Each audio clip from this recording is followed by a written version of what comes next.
Maya, don't come. Tiki, they call me the Oracle. I'm about to make this historical. These questions you ask me rhetorical. Like, who do I be? I am the queen. I am supreme. You didn't know? What do you mean? They call me the Oracle. I'm about to make this historical. These questions you ask me rhetorical. Like, who do I be?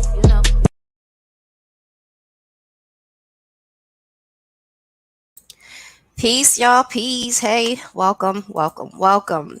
Today we are going to be talking about the story of Latoya. Okay, this is a lady who made the news back in the day, in regards to her house being full of poltergeist and herself even being possessed. I figured it would be interesting because we never really get to hear or see black folks be possessed, by the supernatural, quote unquote. So I figured I touch on this topic a little bit and share her story with you.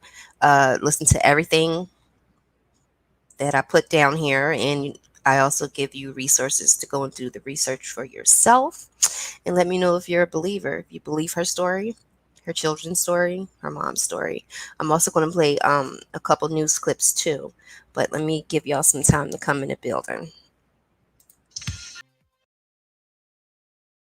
All right, y'all, that's enough time. Let me go ahead and get busy and get into the story. First, what I'm going to play is a couple of the news clips. That way you can get like kind of a history, a backstory of this young lady and her story. So let me go ahead and line that up. Yesterday, for the love of God, I could not find the damn picture that I was looking for because honestly, I should have been more prepared, right? So, it is what it is. But, so now we're here. It's a Monday. It's beautiful again today. I do ask you all to go out and get some sun wherever you are. Okay, wherever you are in this universe, go out, get some sun, enjoy the outside, and make sure you get away from the screens, the television screens, the computer screens, your phone screens, the screens, the portals. So let me go ahead and share this with you guys, and we'll just go ahead and get into it. Okay. All right. Air like you picked me up and threw me into this deep freezer. First, both of them was over here, and they kept doing this. My grandson's like, the other little one, my legs, grandma, my legs. I said, okay, I'm gonna hurry up. We gonna get out of here because something wrong with messing with you guys too much. He said, my legs is hurting. And then my other grandson was like, yeah, my legs hurting too, grandma. We gotta get out of here. And all of a sudden he went to walk and it tripped. He hit it. He hit the floor. He's like, I'm okay, grandma. I'm okay. I said, no, it's messing with you guys too much. We gotta go. And I went in the kitchen just for a half a second and turned around and saw something and picked him up and throw him into this deep freezer, head first. And then turned around and threw him down like that. So in this story, you'll learn that this is actually her mother. What she is describing is something that happened to her grandson. The child was basically thrown head first into the freezer. But I'm gonna let it play out. I just wanted to give you just some background of it. For some reason yesterday, it just would not play. So that was weird. Here we go. And my daughter's like, Mom, I told you you gotta watch them. I said, I can't watch everybody at the same time. It's like it moves too fast, you know? I'm watching this one, watching that one, watching this one, and I'm looking up and back into this one, the other one going crazy, and she's standing there doing this, holding her head because it's all in her head, and it gets in her hands, get hot, her neck get hot, her feet get hot, then it's all over her. And then my granddaughter started crying because it's all chatting, and they was chatting, saying this evil chant, one after the other, just saying this crazy stuff. She gonna have to tell you what they were saying. They all started doing it. I started talking to them, praying to them, telling them to stop it, stop it, stop it. Don't pray. Don't do that. Because I know it's the Satan chat. And they all three did it, one after the other. They never even heard of this stuff before. You know what I'm saying? Mm-hmm. And it just go from one ordeal to another one. It's crazy. I'm like, this is unbelievable. I'm like, nobody's gonna believe this, Toya. I knew it. I said, nobody. They're gonna think everybody's crazy. I knew it. And that's the first thing that came out of the doctor's mouth until he saw it get into my grandson, and he started going off because I saw it coming. I saw it. It was trying to come out before I brought them in the office. I kept them in the car with my daughter. When he came in, my daughter sat there and held him and kept praying over him, but it's trying to break loose in front of the doctor anyway. What it did was, once it came out, it started seeing all kind of crazy stuff. Head was twisting, the eyes rolling, the same way they usually do, and then his mouth looked crazy and started twisting, and he started talking in tongues and stuff, and then it started cursing at you and saying evil stuff, and then it threw my grandson completely across the room as the nurses, and the doctor saw it, and he ran. The nurses were standing in the door, and they bagged up saying, oh my God, oh my God. And they would not come back in the room. No nurse, no doctor. And after they did it, both the boys passed out. I was holding, my daughter was holding. We was praying, trying to make them wake up. They would not wake up for no reason. The doctor, I told my granddaughter to go get the doctor would not come back in the room. I came down here one time by myself, cleaning up, because my daughter was supposed to come with me, but it was messing with her real bad. And I have all kind of sinus problems. But for some reason, I started coughing and choking and coughing and choking so bad I couldn't breathe. And they would try to brush it off as mold, but I had the landlord to come down here and take care of the mold. And I was doing fine, but I was praying the whole time I was down here. And they don't like for us to pray. They don't like that at all. So I was walking around praying, washing, putting clothes in the dryer, take them to the kitchen, and start all over again. And something just started choking me so bad, like it just took. I coughed so hard, my back started hurting. Pain hit my back really bad. And my eyes was running, my nose was running to the point I couldn't breathe. I had to get up out of here. I had to run upstairs. My godson was reading the Bible, and she was praying at the same time. And she said all of a sudden, he said something, it felt like something was stabbing him in the stomach. He kept going, oh, stop it. I said, what did it do? He said, it was stabbing me in my stomach. And she told him to keep on. Again, this is her mother. This isn't her just yet, but this is her mother explaining um, the activity that they were experiencing in the house. On reading the Bible, and the more he read, the more they would stab him in his stomach. Again, just punch, stab like something real sharp. Mm-hmm. So they did it for so long. He came out, but before they came out, she said they saw. Now, just keep in mind, remember I told you, whenever you are faced with obstacles like this or a situation that could be going on like this in your home or in your area, certain religious things could actually piss something or whatever it is off, especially if it's not from that origin, especially if it's something older, you know. So yeah. Saw something fly across the room. This was in here. This was over here in this box because I knew what it was because I packed this up. This was over here in this box and then right here. Mm-hmm. My daughter and my godson said this flew across the room, blam, like that. They didn't even pick it up to see what it was. You see what it is? Yeah, it's a holy family. And my daughter, when she saw it, when I told you she saw it forming in the bedroom, she said it was coming out of her closet. She said it was standing there and she saw it full blown. She said, "Ma, it looked like a scary, ugly black monster." But she wouldn't say it in the house. She couldn't talk. She was like, "I can't tell you. I can't tell you what I saw. I can't say it. I can't say it." I had to leave here, take them, get her hotel room, and sit her down and calm her down before she told me. I was like, what's the point? It followed us into the rooms. It started jumping the kids in the rooms. does it to my daughter too. They say little crazy stuff to them in their head, and my granddaughter said, I can't take it anymore. Grandma, make them stop. I can't look in their eyes. I can't look in their eyes. I said, don't look at them. So I'm watching her, and I'm watching the one on the bed. His head is doing this.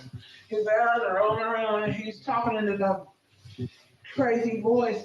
I've been here long enough. I came to kill. I'm going to kill him. This is how he started talking. What happens next is witnessed by hospital staff and Child Protective Services case manager Valerie Washington.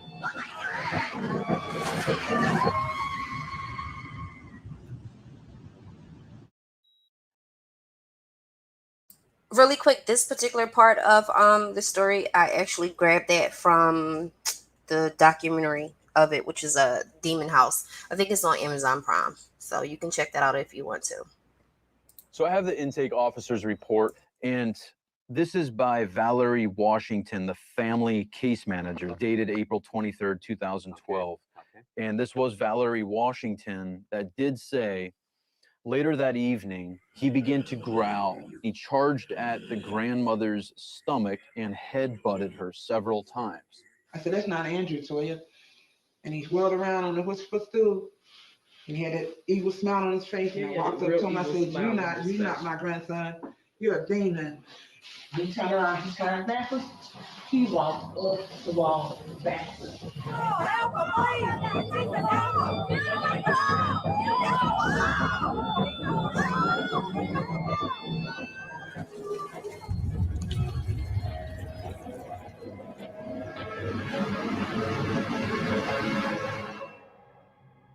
He took his feet, standing like this, facing the wall this way, and went up the wall, and came back around and stood back in front of us. What did you do when that happened? I left him. She walked out. I saw her.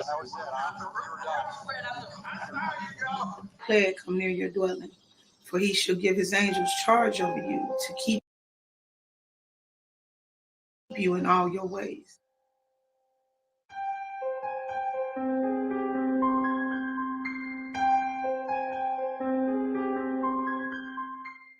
I noticed there was like horse flies on the inside porch, and this was, the beginning of winter, so that was very odd to me. We would lock the basement door, and you would hear something hit the door, boom, and you would hear dogs barking. No dogs outside, no dogs. We would go look, no dogs.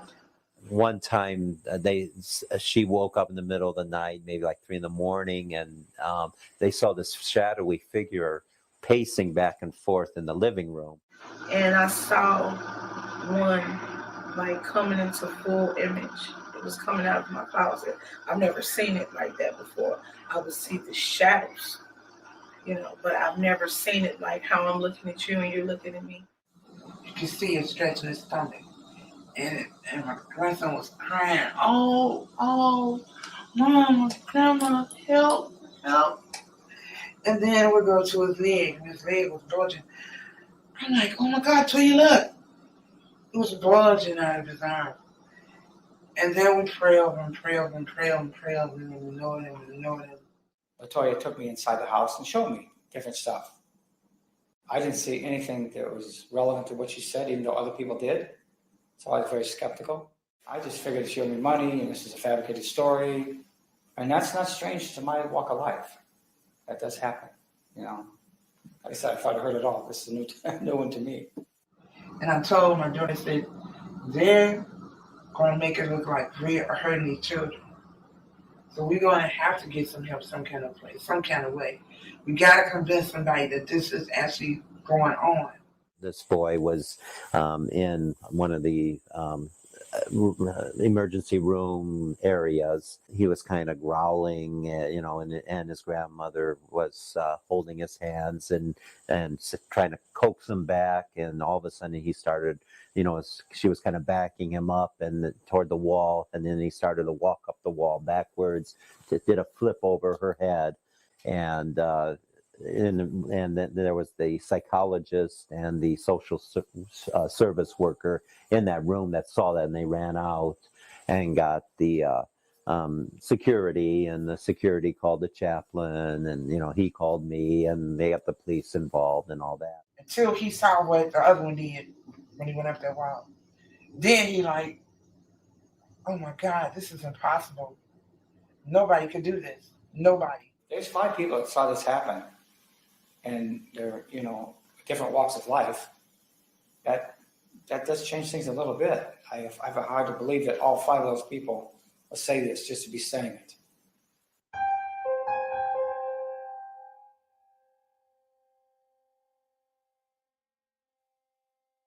We'll have to do an exorcism.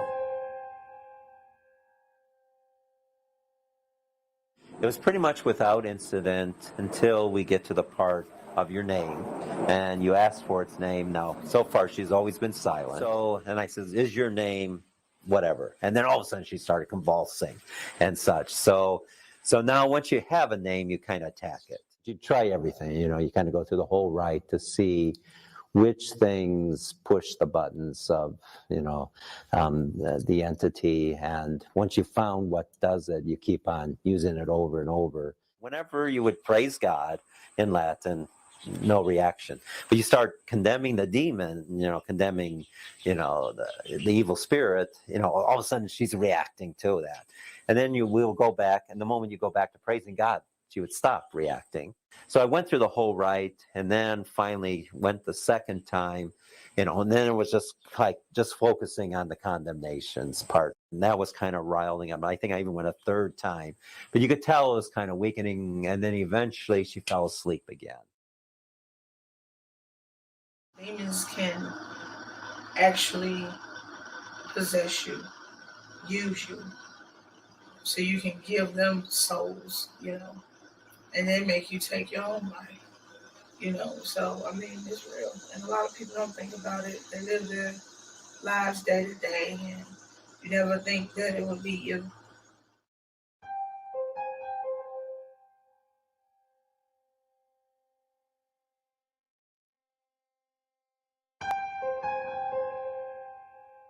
Welcome. This is Shakira of the Philly Brew High. Peace and blessings, or not, to everybody. Hey, y'all, hey. Okay, so I had a couple things going on yesterday. I was like, let me go ahead and scrap that. Okay, because I'm going to present it to y'all the right way. So, ladies and gentlemen of the YouTube court, I want to present to you the case of Latoya Ammons. Okay, well, who is Latoya Ammons? She is a mother of three children who claim to be possessed by demons. We got you a 9-year-old boy walking backwards up walls in the presence of a family case manager and a hospital nurse. I do have the reports from both. I'll be showing those as well. And then we have Gary Police Captain Charles Austin. He said that it was the strangest story he had ever heard. Austin, he's a 36-year veteran of the Gary Police Department. He said he initially thought that the Indianapolis resident Latoya Ammons and her family concocted and elaborated the hotel just for money. But after several visits to their home and interviews with witnesses, Austin said simply, "I am a believer." Ain't that some shit? He said, "I'm a believer." Not everyone involved with this family was inclined to believe that this was, indeed something really happening. And many readers will find it impossible. Well, I should say readers and listeners will find it impossible to believe any of this that we're about to discuss. So really quickly, I'm going to let the news clip play, and we'll take it from there. I actually went ahead and put the news clips in the beginning of this video, so feel free to rewind if you need to. I already put all the clips in the beginning of it. So, whatever the cause of these creepy occurrences that befell the family, whether they were seized by delusions of demonic possession, This actually led to one of the most unusual cases ever handled by the Department of Child Services. Many of the events, that report is like 800 pages long. We will not be doing that today. No, ma'am. No, sir. The Indianapolis Star, and they recounted more than a dozen interviews with police, the DCS personnel, psychologists, family members, and a Catholic priest. So here we are, a mom, a single mom, because I didn't read anything about a father, and her mother, who are experiencing these phenomenons going on in the house. So as it goes, the story starts off with flies. This is when the family moved into the house. They start seeing an unusual amount of flies everywhere in the house. And what makes that bizarre is because it was the wintertime. Now, like I was saying before, I spoke on this on different videos and whatnot. When you do have an entity or things of that nature, stuff like that happens. They come along with creepy crawlers. I'm sorry, y'all. It's so early. Yes, you'll see a whole bunch of flies, roaches, rats, mice. You'll start to get a lot of activity in that area. Rancid smells out of nowhere, and you already took the garbage out. Things like that. That's not normal. Nothing about that is normal. Okay, just think about that in the wintertime too. At that, and this is Indianapolis. Okay, Gary, it's cold. So this family starts out November 2011. The Ammons family moved into a rental home on Carolina Street. Suddenly, they were being swarmed daily by huge black flies. This is not normal. This is quotes from Ammon's mother. Her name is Rosa Campbell. She remembers thinking, we killed them and we killed them and we killed them, but they kept coming back. There were other strange things that were going on as well. After midnight, Campbell, the mother, and Latoya both said they occasionally heard steady clumps of footsteps climbing the basement stairs and the creak of the door opening between the basement and the kitchen, and nobody was there. Okay. Even after they locked the door, the noise would continue. Campbell said she awoke one night and saw a shadowy figure of a man pacing her living room. She jumped out of bed to investigate and found large wet boot prints. And this was on March 10th, 2020. Campbell said the family began to become very uneasy. Yeah. So that unease, literally turned to fear. If you wake up and you see, wet boot prints in your house, then your daughters was like, it's a problem, right? So now we got the 12-year-old. The children steps in there, okay? The 12-year-old. It was about 2 a.m. And normally Campbell, who is Latoya's mother, and her children would have been asleep, but they were mourning the death of a loved one with a group of friends. So I guess they were having what we call a 9-night when someone passes away. You get together, eat, drink, be merry, and talk about the one who passed away. Usually good, fond memories, etc. So Ammons, who was in Campbell's bedroom, startled everyone when she started screaming, "Mama, mama, mama, mama." Campbell said she ran into her bedroom where her then 12-year-old granddaughter and friend were staying. Ammons and Campbell said the 12-year-old was levitating off the bed unconscious. According to their account of events, Ammons said several others surrounded the girl praying. Campbell said she remembered being terrified. She said, "I thought I was going crazy." Campbell said, "Why is this happening?" Eventually, Campbell said her granddaughter finally descended onto the bed. The girl woke up with no memory of what happened whatsoever, Campbell said. Campbell and Ammons. Just to give you guys an idea, I'm literally reading parts of the report. The thing is literally like 800 pages long. No way, no how. Which is probably that's probably the reason why I haven't finished Necrocomicon. It's a lot going on. Okay, so I'm just reading different parts of this report. So yeah, just stick with it, and y'all tell me what y'all think. If y'all think that this woman had a situation, it was real, or it was all bullshit. Let me know your thoughts, because yeah, I got mines, and I'll talk about that shortly. Ammons is Latoya, Campbell is her mother, said the people who were visiting that night refused to return. So apparently there were witnesses to this levitation, according to Ammons and her mother, right? Campbell says she remembered telling her daughter, "We need help. We need to talk to someone who knows how to deal with it." What is it exactly? Campbell and Ammons said they didn't know exactly what it was, but they believed it was something supernatural. So they reached out to their local church, but most refused to listen. Ironic, huh? Eventually, after listening to Campbell and Ammons talk about the house and visiting it, and the officials at one church told them the Carolina Streets house had spirits in it, and they recommended the family clean the home with bleach, ammonia, and then use oils to draw crosses on every door and window. Okay, now you guys, what we're talking about here is they're having her perform what is called a home cleansing. Yes, you can use bleach and ammonia and other things as well. And oil, yes, you can do that on every window. That's actually hoodoo, believe it or not. At the church suggestion, Ammons said she poured the olive oil on her 3 children's hand and feet and then smeared oil in the shape of crosses on their forehead. Once again, like I said before, if you don't know what you're dealing with, those entities, I should say, would probably predate Christianity. You don't know. So this kind of stuff wouldn't work whatsoever. If anything, it'll agitate them. It's like, all right, I'll be quiet for now, but I'll be back.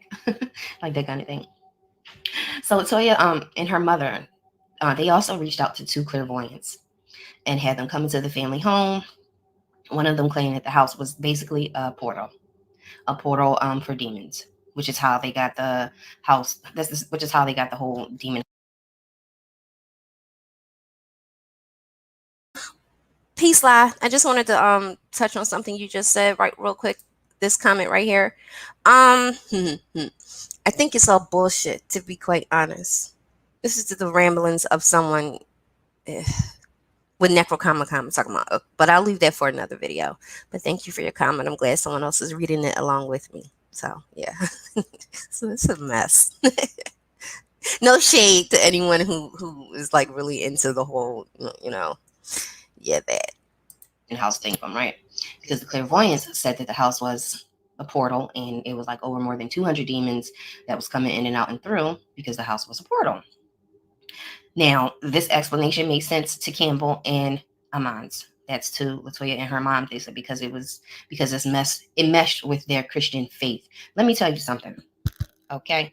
And I'm gonna keep it a being with you. If you had a portal in your home that was open and things was coming and going like that, there's no way in hell any of them kids would have left there alive. There's no way in hell she would have left there alive. Okay, period, point blank. Not unless you just packed all your shit and left. There is no fighting anything like that. A portal is a portal is a portal. Not the kind of portal they're describing. I'm not talking about when you're opening up portals for rituals and things of that nature. But 200 demons, okay.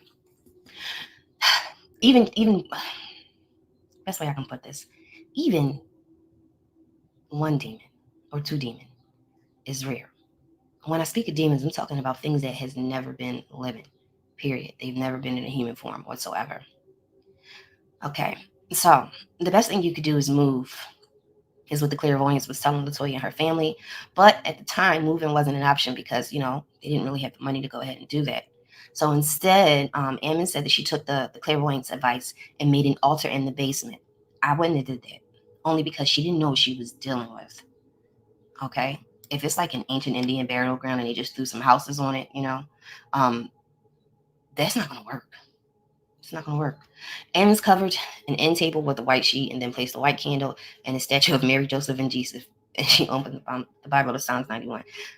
Just like how Psalms 91 is very, very, very powerful. And yes, it is used in hoodoo. Okay.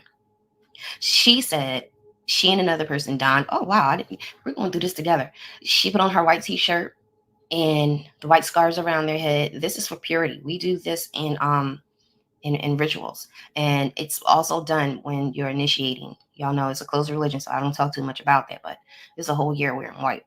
Okay, anyway, also on the clairvoyance advice, they did burn sage sulfur throughout the house, starting upstairs and working their way down.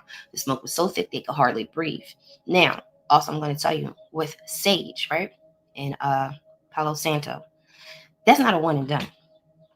It's never a one and done.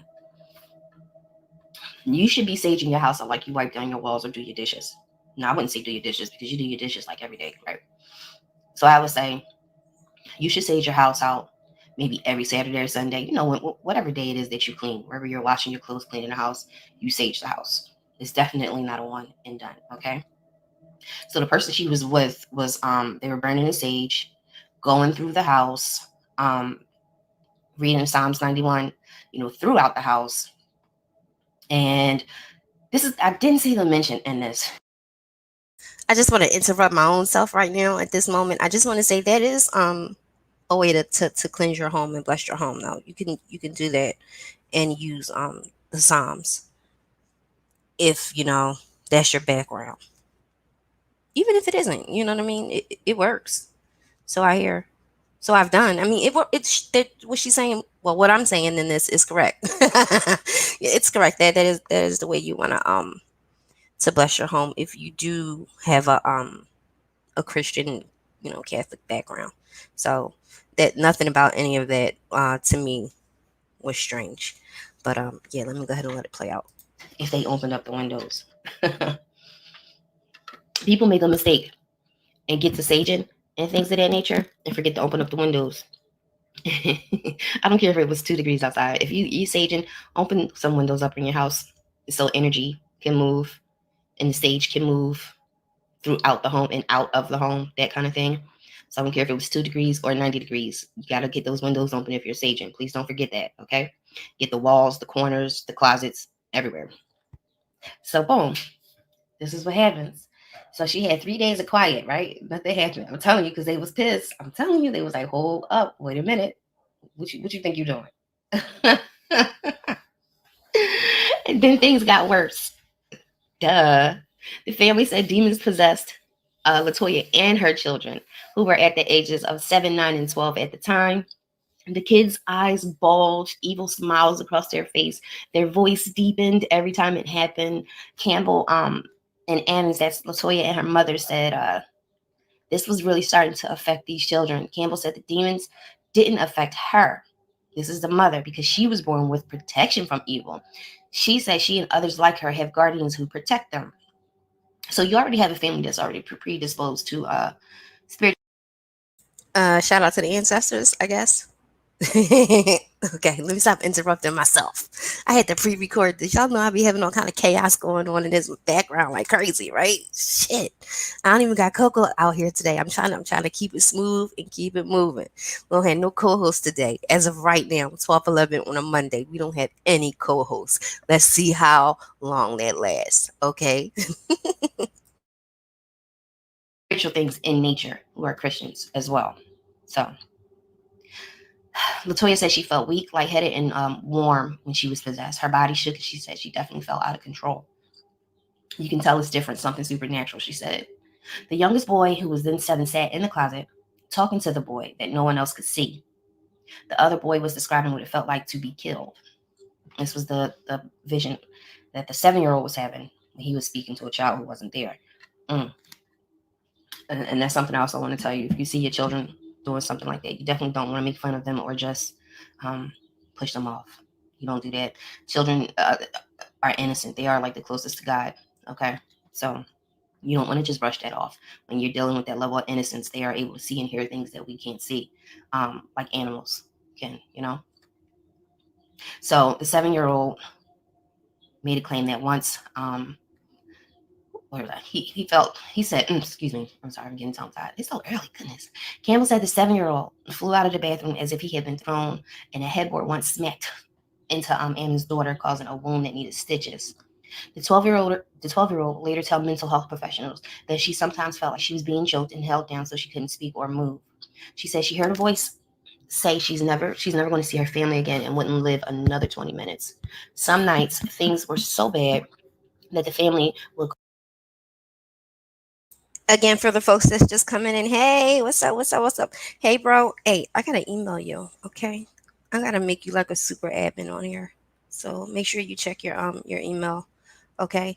Also, soon the reason why I don't like those shows is because a lot of times they antagonize, they don't help. So if I do catch a show or something like that that goes and actually have a solution to help wandering souls to move on, I'm all for it. Other than that, I don't think this shit should be used as entertainment whatsoever. Feel me? Alright. But yeah, bro, check your email when this ends, so I can make you a super admin. I should have been did that, right? It's tripping. All right. Let me not interrupt myself. Here we go. Go and sleep at a hotel. Finally, in desperation, they went to their family physician, Dr. Jeffrey Anoyaku, on April 19th in 2012. Ammons said she told him what they were going through, hoping that he might understand. The doctor basically said, the whole thing sounded bizarre to him. 22 years and I've never heard anything like this in my life, he said. I was scared myself when I walked into the room. He said he would not speak in more details unless Latoya had psychiatric clearance for the waiver of confidentiality she had signed. The HIPAA stuff, y'all. In his medical notes about the visit, the doctor wrote delusions of ghosts in the home and hallucinations. He also wrote a history of ghosts at the home and again, this is coming from an 800-page report, okay? This is just excerpts of it because there's no way in hell I was going to have time to read all of that, nor would you want to listen to it, okay? So I'm pulling from different sources. I am going to put my sources in the description as well. Again, to those coming in, if you want to watch the documentary, you can. I think it's on Amazon Prime. Y'all know I love me some Amazon. It's on there. It's under Demon House, okay? And I do believe I put in the video as we're watching this and listening together. Lee Daniels bought the rights to it, so I guess eventually at some point we're gonna have a scary movie on our hands. We'll see, right? I don't know, because Lee Daniels, you know what? No, never mind. Here we go. Illusions. What Latoya and her mother said happened next also was detailed by a DCS report of the family case manager, interviews with medical staff. Chaos erupted. Okay. And here's the part where I'm going to pull up the report. We'll read that together. I'm not reading it. There's one that's like 800 pages. We're not doing that. Okay. So chaos erupted. All right. He walked up the wall. Sorry. Campbell said Ammons' son cursed at the doctor in a very demonic voice, raging at him.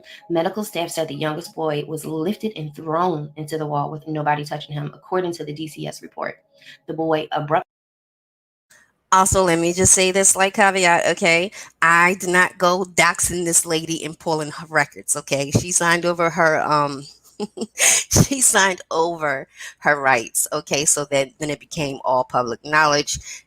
That's where the report came from. Okay, all right. So yeah, we're not even gonna go there with that. All right. It's all public record now. She signed it over for a coin. Here we go. Actually pass out and wouldn't come to. She cradled one boy in her arms and Ammons held the other. Someone from the doctor's office called 911, and the doctor said 7 or 8 police officers and multiple ambulances showed up. Everybody was there. They couldn't figure out exactly what was happening, he said. Police and emergency personnel took the boys to Methodist Hospital campus in Gary. Latoya said the hospital personnel laughed at her desire to anoint her son in olive oil. The nerve of them. She can anoint her son if she wants to. Let me say. I couldn't talk to him, she said, so I talked to God. The boys woke up in the hospital. The older boy, who was then 9, he acted rationally, but the youngest screamed and hollered all over the place. She said it took like 5 men to hold him down. Meanwhile, someone called DCS and asked the agency to investigate Latoya for possible child abuse or neglect. The caller, who was not named in the report, obviously speculated that Latoya might have mental illness. The person believed that the children were performing for their mother and she was encouraging their behavior. In steps Valerie. Now, who is Valerie? Valerie is the DCS family case manager. She was asked to handle the initial investigation. She gave the following account to police. And in her intake office report, she says hospital personnel examined Latoya and her children and found them to be healthy and free of marks and bruises. A hospital psychiatrist evaluated Latoya and determined she was of sound mind. Washington interviewed the family in the hospital. While she spoke with Latoya, the 7-year-old boy started growling with his teeth showing. His eyes rolled back in his head.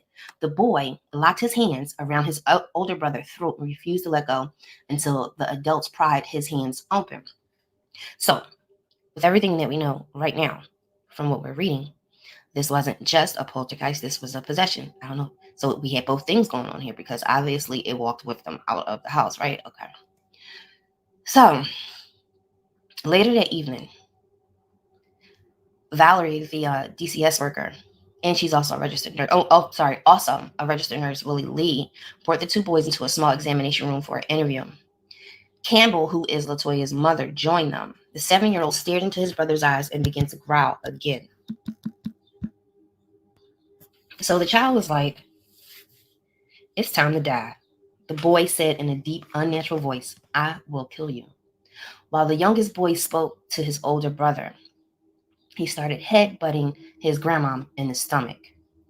So the grandmom grabs her grandson's hand and started praying with him.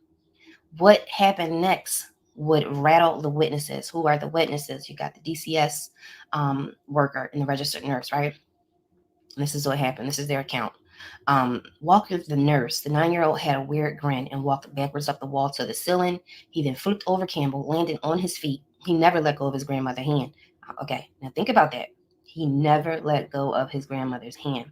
He walked up the wall, flipped over her, and stood there. Walker told the Star, "There's no way he could have done that." Yes, there is a way he could have done that. We've seen tons of videos of children, well, even grown folks, doing all kinds of stunts. So yes, it could have been done. Later, police asked Washington whether the boys had run up the wall as though performing an aerobatic trick. That's what I just said that, didn't I? Yes, it can possibly be done. No, Washington told him. She said the boy glided, and this is the part I'm like, now I'm in the middle. She said the boy glided backwards on the floor, wall, and ceiling. And this is according to the police report. Washington did not respond. This is Valerie, the caseworker. She did not respond for any request or comment. They're getting all this from the actual report because Latoya signed over the rights to even her medical history, so they could do you had the guy from Ghost Hunters or something like that who wanted to do an investigation, and then you got Lee Daniels who stepped in to buy the rights to the story so they can make a movie out of it. And but Valerie, the DCS worker, she didn't want nothing to do with those shenanigans. She said, "Nope, no thank you." And at the time, as they were witnessing it, she was like she literally just bounced. She ran out the room. She said that was crazy. Everybody was like, "Everybody gotta go." Could y'all imagine that shit? Shit. According to Valerie's report, they told the doctor what happened. The doctor did not believe him either. Asked the boy to walk up the wall again. Walker said he told the doctor he doubted the boy could repeat the feat. This kid was not himself when he did that, Walker said. Walker is, again, that's the DCS worker. The boy said he didn't remember what happened and he couldn't do it, according to the Washington report. Walker, who said he previously believed in demons and spirits, thought the boy's behavior had some demonic spirit to it, but also was the result of mental illness. A police report quoted Washington saying she believed there would be an evil influence affecting the family. So boom, DCS said, "All right, wait a minute, hold up, watch this." All right, so Latoya said she spent the night at the hospital with her 7-year-old son while Campbell took and Campbell is her mother, took Latoya's daughter and older son to a relative's home in Gary. The next day was when Latoya's youngest son had his 8th birthday. Latoya said DCS officials asked Campbell to bring the older children back to the hospital, presumably to talk more about what happened. The family celebrated the boy's birthday by singing and eating a miniature cake. This was inside the demon house. And then Ammons said Washington told them the children will be going home. DCS took the emergency steps of taking custody of the children without court order. All the children were experiencing spiritual and emotional distress. This is what the DCS worker wrote on the form. I'll be putting the form up here. Ammons told the story. Ammons had told the paper that her and her children cried because they didn't want to be separated. "We already been through so much and fought so hard for our lives," she recalled. "It was obvious we are a team and we are beating it." Don't sound like it. "Whatever we're fighting, we made it through together as a team." Can't make it through something if you're still going through something. And they separated us. So they separated the children away from their mother because ultimately they thought the mother was having a bad influence over the children and perhaps making them perform and act out like this. So in steps the good pastor, right? Now, he was leading a Bible study in his living room, the morning of April 20th, 2012, when he received a call from the hospital chaplain. Look, y'all. Look at Father Mike. He is ready, okay? He is ready. He's like, bring it on, demons. 200, whatever. Whatever. I'm ready. I'm here. What's good? Look, he ready. He camera ready too. Okay? I'm sure Father Mike was looking for a coin too. Okay, look at him. Look at him. He's ready. He got his little thing. What, that's not even a Bible. What is that? He got the journal in his hand. He like, listen, I'm ready to get active. This motherfucker. Okay, here we go. Minot had been the priest of St. Stephen Martyr Parish in Maryville for more than 10 years. He had never received a request like this one. So I can't stop laughing at myself. He was like, I gets busy. He ready to fight. You do it. Go ahead, Pastor Mike. Father Mike, whatever you know. Here we go. It sounds like he wasn't an exorcist. Do you know there's only like I think 100 or so across the world that are actually I guess how do you even certify somebody for that? Who are actually certified to do exorcism? I think it's like 100 and something. So the chaplain asked him to perform an exorcism on Latoya's 9-year-old son. The priest agreed to interview the family after Sunday Mass a few days later. So the first step, obviously, when the priest came, was to rule out any natural causes, for what they were experiencing in the house. So he visited Latoya's house on April 22nd, and for 2 hours, Latoya and her mother detailed the phenomenon for him. Then Latoya's mother interrupted the interview to point out a flickering bathroom light. The flickering stopped each time Minot, that's the priest, walked over to investigate, which he attributed to a demonic presence. It must be scared of me, he later told the paper he had thought. I'm scared of him. Look at him. I'm scared of him too. Yep. I'm terrified. I'm serious. I'm not even being facetious. He looks scary to me. But go ahead. Okay. The interview was interrupted again when Campbell pointed out that the blinds in the kitchen was swinging, even though there was no air currents going through the house. The priest said he also saw wet footprints throughout the living room. Latoya complained about having a headache, and the priest said she convulsed when he placed a crucifix against her head. This is the part. Okay, so here's my thought process, right? You did all of this before, with the altar, the cross, the Psalms 91, and shit got worse, right? So then you invite a person of that faith into the home to get busy. You know what I'm saying? I'm not sure what was the outcome they was looking for here, because eradicating it at this point doesn't sound like it was going to work. But let's continue. Okay, so let me see, where was I? Because I wrote this down. I took notes and everything. I was so prepared for y'all yesterday. But these young folks in my house would not let me be great whatsoever. So, okay, after the 4-hour interview with the priest, he said he was convinced that the family was being tormented by demons. He said he also believed that there was ghosts in the house. Which one? Ghosts, demons, a little bit everything, I guess. He blessed the house before he left. To be quite honest, you guys, just a slight caveat here. Whenever you are moving into a new dwelling, please, before you even stay one night in that place, please get your house blessed. If you don't get it blessed, get it, do it yourself. I know when I got my house, I want to say 17, 18 years ago, my uncle, he did my house blessing. And again, sometimes that's not even a one and done. Every few years you go and you re-up, so to speak, but the priest had recommended that they leave the house because it wasn't safe. So they temporarily moved in with a relative. Okay. But less than a week later, the two women were back on Carolina Street. This is where the house is, to let Washington, that's the DCS family case manager, check the conditions of her home. Washington asked Lake County police officers to come with her. I think that's normal procedure protocol to bring the police with you when you're doing a home search, right? I don't know how it works. I haven't had any experience with CPS in that capacity. Two other officers, one each from Gary and Hammond Police Department, asked to join them out of professional quote-unquote curiosity. They was like, hold my coffee. I want to go see this myself. That's what I'm going to do. Okay, I'm like, hold up, wait for me. Let me get my sneakers. Let me get my jacket. I'm coming. All right. So Latoya, she refused to go inside the house. I don't blame her. But Campbell agreed to accompany the group. Latoya Kidd still was in DCS custody. The main floor had 3 bedrooms, a living room, 1 bathroom, hardwood floors, and a small open style kitchen. A door in the kitchen led to the basement with concrete floors. Directly under the stairs was a dirt floor. That's not really unusual in houses that have basements that are not finished or halfway finished. That's not unusual. The concrete around it was jagged, as if though it had been broken. The makeshift altar that Latoya had created was still in place, along with the rings of salt she had poured against the basement walls to get rid of the demons. This is according to the police report. This is something also people do. And just really quickly, I can't see anything in this picture. Is it just me? Do y'all see anything in this picture? I can't.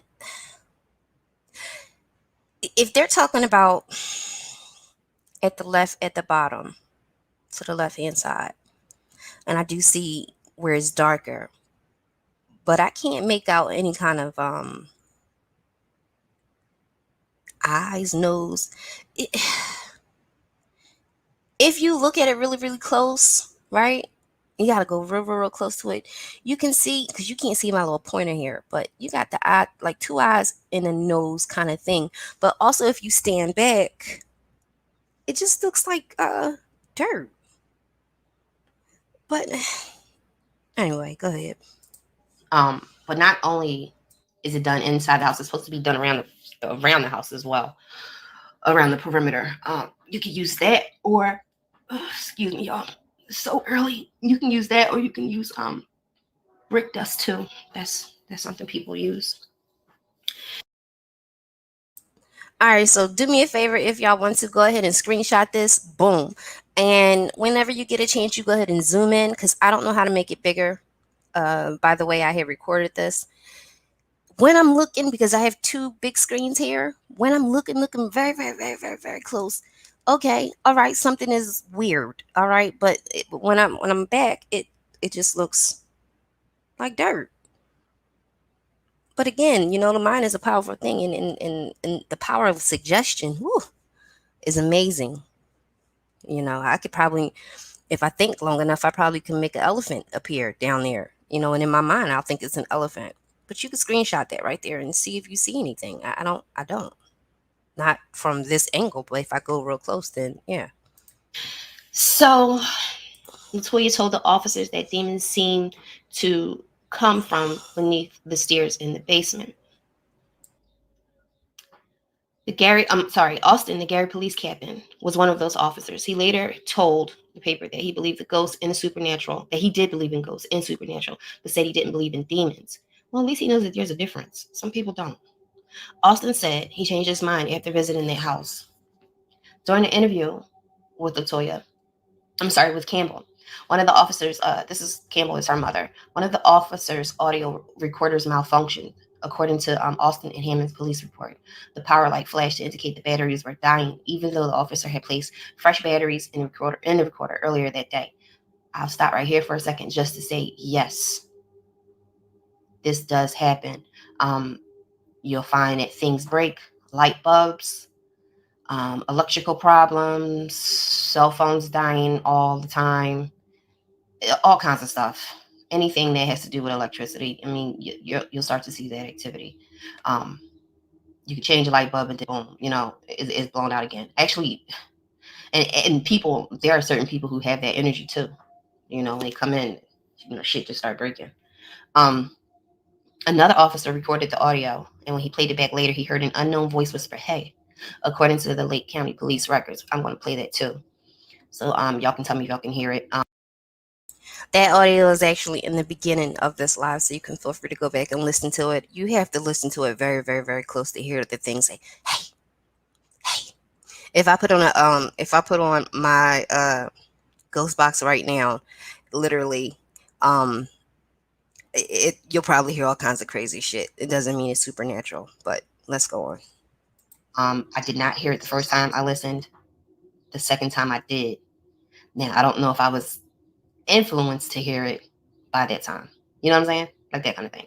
The officer also took pictures of the house and one photo of the basement stairs. There was a cloudy white image in the upper right-hand corner when an officer enlarged Yes, please hit the like. Thank you. The photo, the cloud appeared to resemble a face. Lake County Police record states the enlarged also revealed a second green image that police say looked like a female. This is the picture I was looking for yesterday, you guys, because I've seen it before. I've seen the picture, but for some reason I could not find it anymore on the internet. That's so crazy because this is what I was looking for. Let me see something here. 1 second. When I was trying to present this to you yesterday, I was looking for the picture. I should have saved it when I had it, but for some reason I cannot find it. So the sheriff said he had snapped the pictures with his iPhone. It also seemed to have a strange silhouette in them. And if you know anything about these cameras that's on cell phones, it's hard for them to pick up orbs and light distortion and things of that nature.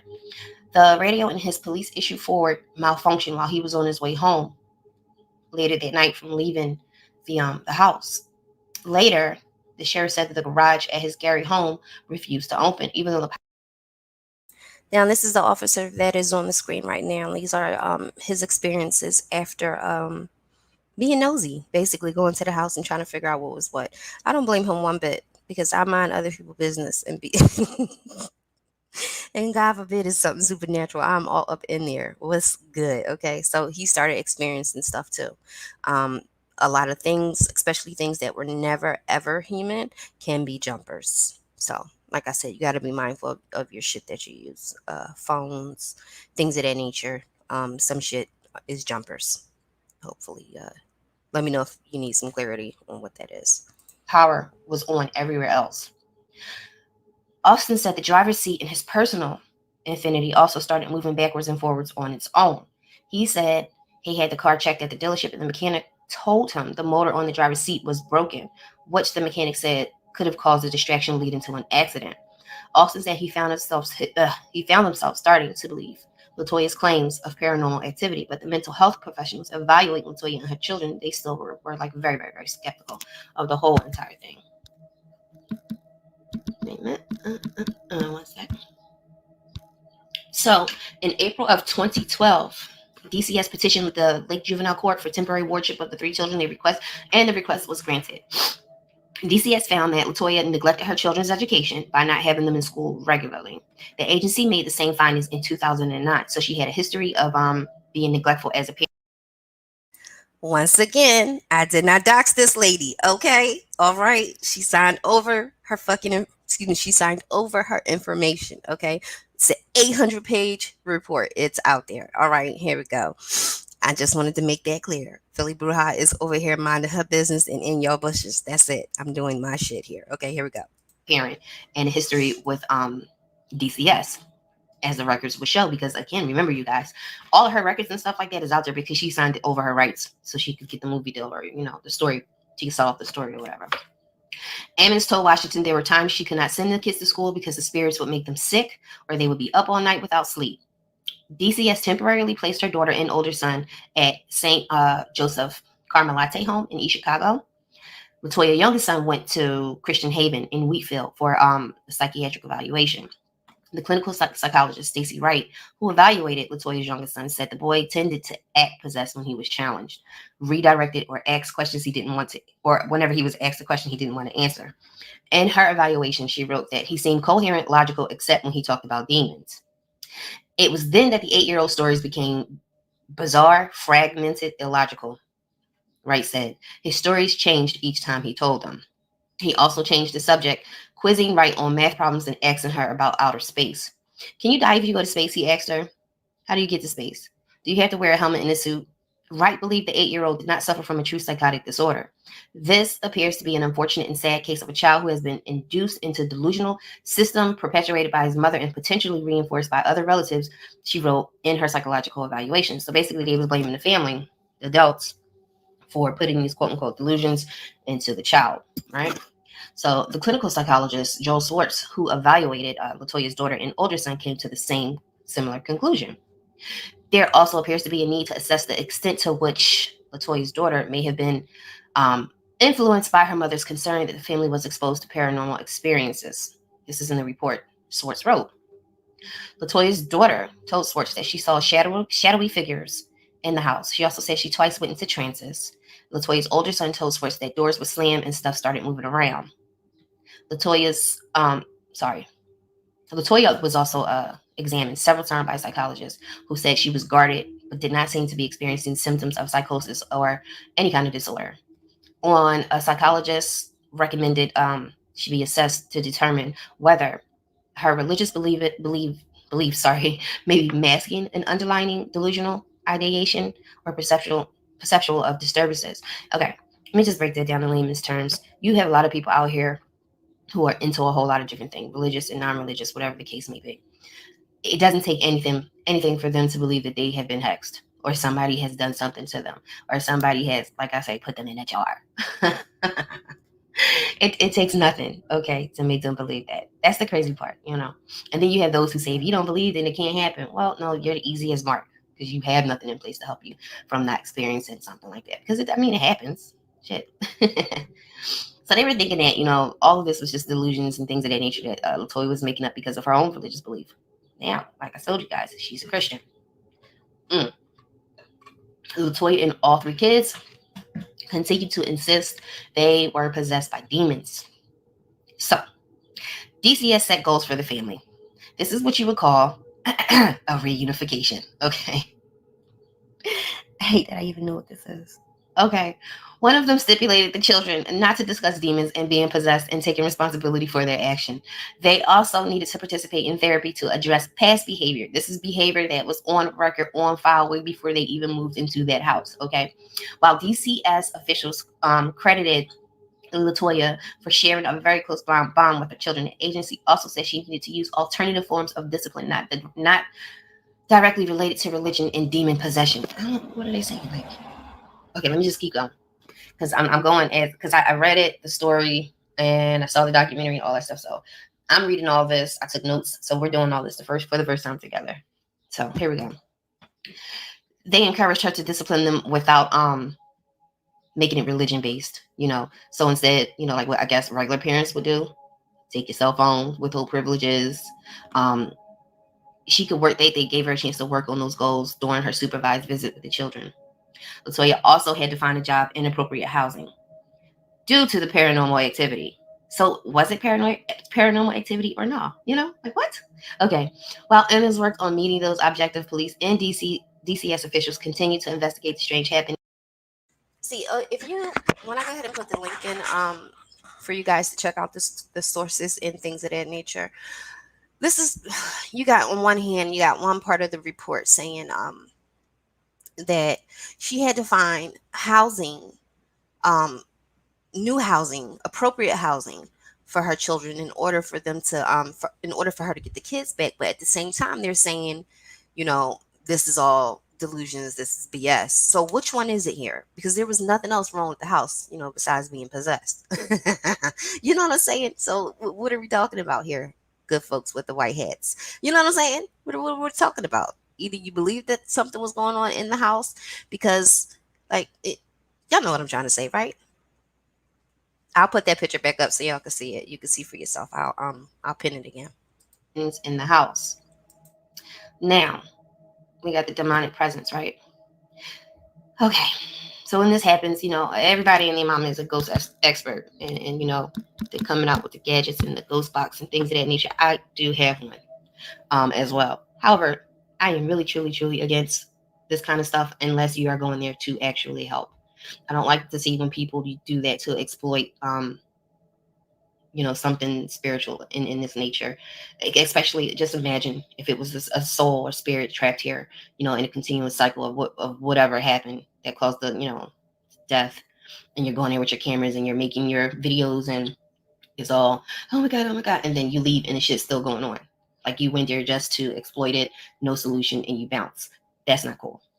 Okay, so Latoya and her mother, the police sheriff, and 2 other police officers from the initial visit went back to the house on May 10th, 2012.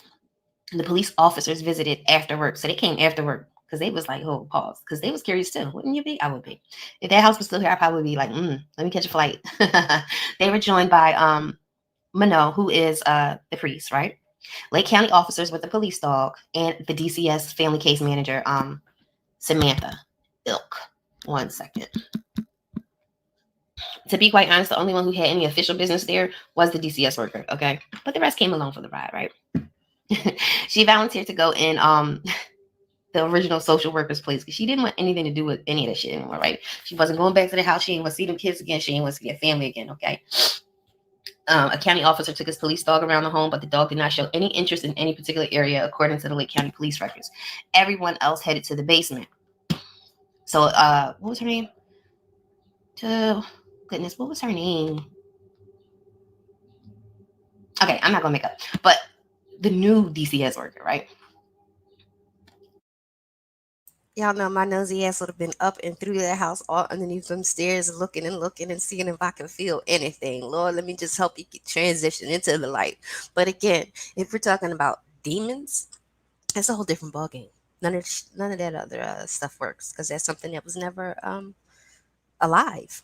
It was something that was never here. It never had a soul here. So yeah, here we go.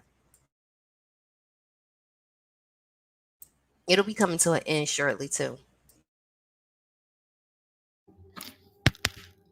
And so the new DCS worker, she had touched some strange liquid she saw dripping in the basement and said it felt slippery yet sticky between her fingers. But dig this, they had already said earlier, right, that she had quote unquote anointed the house in virgin oil all over the house, on the windows, in the basement, everywhere. So that could have been, what she saw, right, and what she felt. So the priest at this point, I'm gonna show you the priest. Father Mike, okay. All right, I'm gonna hopefully, yeah, I'm gonna pop that up so y'all can see Father Mike as I continue. Told the police he wanted to check the dirt under the stairs for a pentagram or personal objects that might have been. I don't know why, but Father Mike makes me want to giggle. Look at him, y'all. He's like, I gets busy. He's ready to go lay hands, baby. And curse. You see this shit? This is some entitled shit. As if Christianity and Satanism and things like that go like nothing is older. I can find a billion things worse than a pentagram. We didn't even get into that. That's for a whole nother video. He said a pentagram might indicate a demonic possession. A demonic presence. Also a possible portal to hell. Father might look like he is ready for a B horror flick, okay? Don't see him? Or if someone had died in the house and was buried under the stairs. Creepy. It can explain the paranormal activity. Father Mike added. One of the police officers dug a 4x3 foot hole beneath the stairs, unearthing a pink presence of a fingernail, a white pair of panties, a political shirt pin, a lid for a small cooking pan, socks with the bottoms cut off below the ankles, candy wrappers, and heavy metal object that looked like it was a weight for a drapery cord, police record states. Now, at this point, I'm going to show you the steps. If you are doing laundry and things of that nature in your home, anything can drop through those steps, okay? Anything. Going up, coming down. If I'm going down to my laundry, if I have steps like that, it's no telling. Because I'll go back down sometimes and I'll see socks, damn underwear them fell out, as I'm carrying things back up the steps. Really? Okay. So they didn't find anything else. So the officer replaced the dirt and just raked it back over. But that's all they found. So Father Mike blessed with some salt, which he said is a barrier to evil. That is true. And spread it under the stairs and throughout the basement. The social worker said she was later standing in the living room with the rest of the group when her pinky finger started to tingle and whitening. She complained it felt broken. Then less than 10 minutes later, she said she felt as if she was having a panic attack. She couldn't breathe. So she walked outside to wait for the group. When the priest started questioning Latoya inside the house, she complained of a headache and shoulder pain. And according to police records, she joined the social worker outside as well. Austin said he left the house at nightfall. Austin, who had been shot at and has investigated, this is the police chief, y'all. He's been shot at, he has investigated tons of murders, rapes, armed robberies during his more than 3 decades on the force, said he wasn't staying in their house past dark. Point blank, period. This is like real. You're like, no way. I'm not staying in this motherfucker. I'm out, okay? So the other officers continue to walk through the home. Now, see, I'm a dummy. I would have been like, pass me my sleeping bag. I want to know. I got questions. That need some answers, okay? We staying all night long. So the other officers continued to walk through the home on the main floor. They noticed the oil-like substance dripping from the blinds. Again, she had already said that she anointed this house in oil all over the house. This is not to say that what's happening or what was taking place didn't really happen. I'm just saying you got to factor in everything here, okay? Oh, okay. Let me go ahead and continue to read on. All right. But they couldn't figure out where it was coming from. To make sure Campbell, which is Latoya, and her mother hadn't poured oil in the blinds to the officers. I'm sorry, two of the officers used paper towels to clean it off. The officers sealed the room for 25 minutes, stood nearby, and no one could walk in. When they went back in, the oil had reappeared, according to police records. Okay, so now I'm like, this is why I told you I'm in the middle. Like, damn. Okay, so Father Mike told the police the liquid was a manifestation of paranormal or demonic presence. He had wrote a detailed report of his findings and asked Bishop, I can't pronounce this name, we can call him Bishop Dale, okay, permission to perform an exorcism on Latoya. But if it's a house, okay, if it's the house, and when Latoya left the house, she was cool. But why perform an exorcism on her? Okay, I don't know. Let's keep going.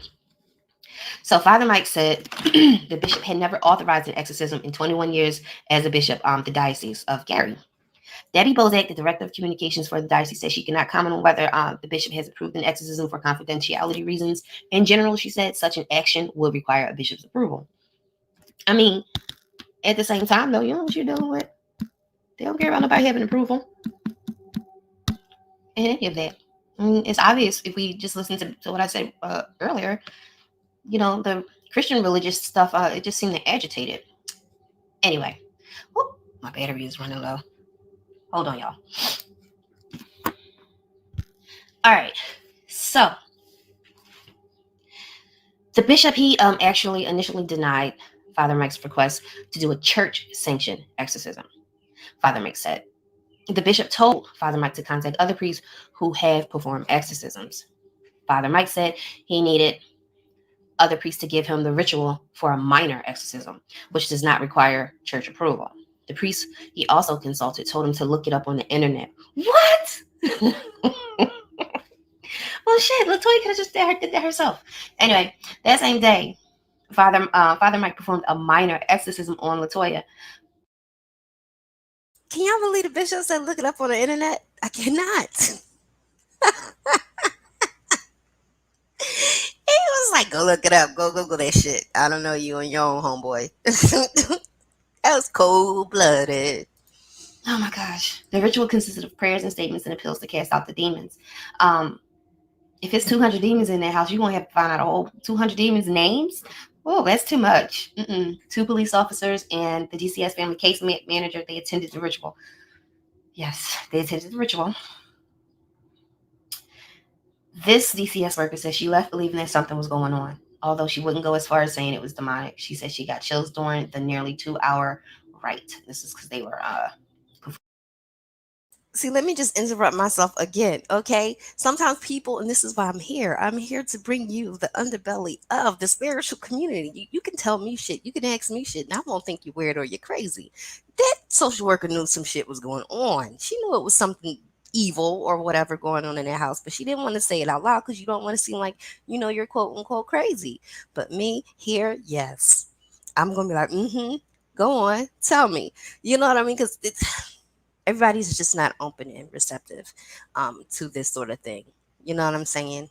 So I can understand why the second social worker was like, yeah, no, I can't sit there and say it was demonic activity, but it was weird. So she didn't want to say really how she felt. I don't blame her. Some people want to think you're crazy or whatever, but not me. So let me go on. Here, hold on. Performing an exorcism on Latoya. We felt like someone was in the room with us, someone breathing down your neck. She also said she had a string of medical problems after visiting the home.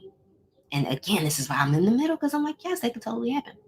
A week after she visited the house for the last time, she said that she got 3-degree burns from a motorcycle within 30 days. She also broke 3 ribs, jet skiing, broke a hand when she hit a table, then broke an ankle running in flip-flops. Damn. I had friends who wouldn't talk to me because they believed that something had attached itself to me, she said, jokingly. I'm already evil. They trying to find something that's not evil and corrupted. They wouldn't waste their time on me. That's funny. That's the shit I probably would say. Like, what? Demon, get back. Believe me, don't waste your time here. So they're doing the whole, exorcism thing. I cast you out, you unclean spirit. After the minor, they keep saying minor ritual. Like what? Father Mike told Latoya to look up the names of the demon that was tormenting her.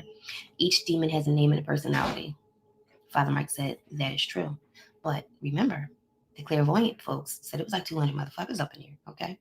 Did you imagine it? Who has the time? I don't. A name has power, the priest added. That is true. And he planned to use those names to fight the demons during the exorcism. You gonna fight 200 demons? You gotta find 200 names and find 200 origins.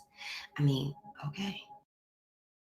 Like E-Love was saying earlier, again, I do agree that this is a land situation, not so much a house, but it's a land situation. So yeah, I could totally see it being about it, probably even more. It was a land situation, definitely. It probably still is. I'm sure you could probably go on that block in that neighborhood and still get some really strange stories.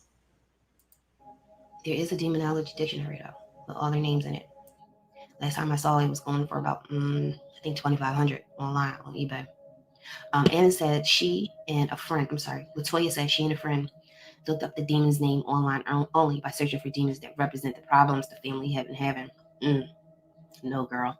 The computer kept shutting down. She said she felt sick and lightheaded. But she said they found names that fit. So now, oh boy. So you just want to throw some random ass. Okay. Anyway, they found names that fit. We know the legendary, the always spoken of Beelzebub. Lord of the Flies. Okay. Did she really have to look that up? Because Beelzebub is famous. Okay. He's in all of the movies, auntie. He's the whole superstar. She said she also found names of the demons that torture in her kids, which she felt explained what happened at the Carolina Street house.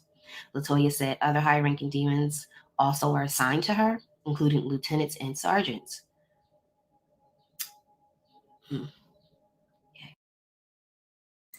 The video is actually winding down now, but I just wanted to just step in and briefly interrupt my own self real quickly to tell you guys I've been trying to do a live, right, for about almost a year on one specific demon, okay? And for the love of God, and I don't care whoever thinks this is weird. Every time I go to do this damn live and pull up the information and have my sources and things of that nature, something always, always, always goes wrong. I wanted to tie it into the whole situation with so much violence that's going on, whether it's verbal, with folks cussing each other out through the internet, folks doing it in person. I don't know where you are, but where I am, the violence has spiked, and all of this has to do, me personally, I think it's coming from a specific energy source. Every time I try to do that live and even give it a name, something happens. So I don't even want to say it right now because I don't want to fuck up this live either. Okay, so hopefully I'll be able to bring that to you at some point. After the minor rite, Father Mike said Bishop gave him permission to exorcise Latoya. The ritual is the same as the minor exorcism, but more powerful because it has the backing of the Catholic Church. You know what the Catholic Church has the backing of, but that's for a different video. Matter of fact, no, I ain't gonna make a video about that. I like having my YouTube page. So anyway, Father Mike ultimately performed 3 major exorcisms on Latoya, 2 in English and the last one in Latin. And in June of 2012, at his particular church, during each, Father Mike said he praised God and condemned the devil. He pressed the crucifix against Latoya's head as he spoke. I cast you out, you unclean spirit. Yada, yada, yada. No, I'm not saying the rest of it. Yada, yada, yada. Okay. So Father Mike said his voice continued to get louder and more forceful until the demon weakened. He said he could tell how strong the demon was by the way, how much Latoya was convulsing. 2 police officers who had kept in touch with Father Mike since the home investigation stood nearby in case Latoya needed to be restrained. Latoya said she prayed with Father Mike until it became too painful. She said she felt as if something inside her was trying to hold on and inflict pain at the same time. She said it was different from a natural pain, but felt as intense as giving birth. I was hurting all over from the outside in, she remembered. I'm trying to do the best and be strong. Eventually, Father Mike said Latoya fell asleep. She said that was the demon's way of lessening the ritual's effects. So all of this has been going on. This is crazy. I mean, let's just say for a minute that, hey, this isn't real, right? This is so much for like a family to go through. It's ridiculous. Okay. In between the second and the third exorcisms, Father Mike said he went on a retreat. A woman who had assisted with Father Mike with some of the exorcisms helped set up a backup plan in case Latoya had problems while Father Mike was gone. The woman wrote a long demon name. Father Mike said he can't remember which one it was on a piece of paper and tucked it in an envelope. Then she surrounded it and blessed it with salt. If Latoya had problems, the woman would burn the envelope, Father Mike had said. By this time, Latoya and her mother had moved to Indianapolis, but they drove back for the exorcism. They had moved away from Indianapolis, excuse me. But they had drove back for the exorcism in the court hearings as her children were still in DCS. Father Mike said he blessed the family's new home to prevent more problems. Duh, she did that first. But Latoya called while Father Mike was on the retreat, complaining of a bad dream. So the woman burned the envelope. She saved the ashes to burn later in the church bonfire. Man, these folks was busy. After that, Latoya said her nightmares had ended. So the final exorcism was in June of 2012. Father Mike said he prayed and berated the demon in Latin rather than English. I did find that if you speak Latin to those demonic entities from the Catholic and Christian background, it does hold a little bit more weight. I actually put that in a waiver when I used to have someone come and be my daughter's babysitter. As a joke, though. I have a very sick, dark sense of humor. Anyway, police officers did not attend. So Father Mike said his brother stood guard. Father Mike said Latoya convulsed while he condemned the demons, but did not convulse during prayer. When she fell asleep, he said words of thanksgiving. It would be the last time Latoya saw Father Mike. She and her mother drove back to where they were staying to live without fear. Latoya's old home became the object of local curiosity. Obviously, it made the news, right? So much so, the owner and landlord, Charles Reed, called the Gary Police Department to ask officers to stop driving by the house. Department to ask to stop driving by the house because it was scaring his new tenants. The new tenants, by the way, did not have any kind of demonic activity whatsoever. He said there was no problems in that home before or after Latoya and her family lived there. He said, I thought I heard it all. He said, I've been a landlord for 33 years. This was a new one to me. He said, my belief system. I just want to interrupt myself right now again and say that, you know what? Again, like I said, this sounds like it was a land problem. I'm sure if they had talked to the neighbors and things of that nature, they would have found some very interesting stories. I really do feel like that. Yeah, here we go. Has a hard time jumping over that bridge. When told of the Catholic Church involvement in the situation, however, Reed said that made him a little bit less skeptical. I mean, come on, be honest. If I'm a landlord and I'm trying to have renters in there, I'm not going to say, hey, well, no, I probably would tell them that the shit is haunted. Knowing me, yeah. Some people like that kind of shit. I don't know, but if you're trying to be like somewhat normal, I guess whatever air quote normal is, you would withhold that information, just like people try to withhold information from murders and shit that has happened in houses and still sell them, right? So that's not unknown. Yes, I'm on StreamYard right now. Hey, hold on a second. Don't be dropping. If you think you do know the entity I was talking about earlier, don't drop that in here right now at this moment, though. Because I keep telling y'all, every time I try to do a live on that specific energy, shit always start glitching and it's just something always come into play. I promise you. If we even got into that specific energy, the chunk gonna wake up, the damn dog gonna come downstairs, the kid, it's gonna be just a whole bunch of disruptions. Hold on. Latoya regained custody of her 3 children in November, about 6 months after they had been removed. DCS continued to check in on the children and make sure they were going to school until the case was closed last February. Latoya called her children's return the happiest day of her life. I'm glad they got to come back. I'm really happy. All right, so we coming down, rewinding down, to the end of the story of Latoya and her house in the possession of her and presumably her children. Okay, so she was reunited with her children. She said she wasn't happy at all without them. She had missed them so much. See, that's my thing, E-Love. I was I was gonna name names and but then I'm like, people can use that shit, you know. Some people are weird in that way. Because I wanted to name names and put a name to it so you knew exactly what it is that you're seeing and dealing with, especially with the rise of all the violence that's going on and these portals with the phones and the computers, all of that kind of stuff. So I was going to name it and I'm still going to do it eventually. I just don't want to do it in this live because I keep telling you I've been trying to.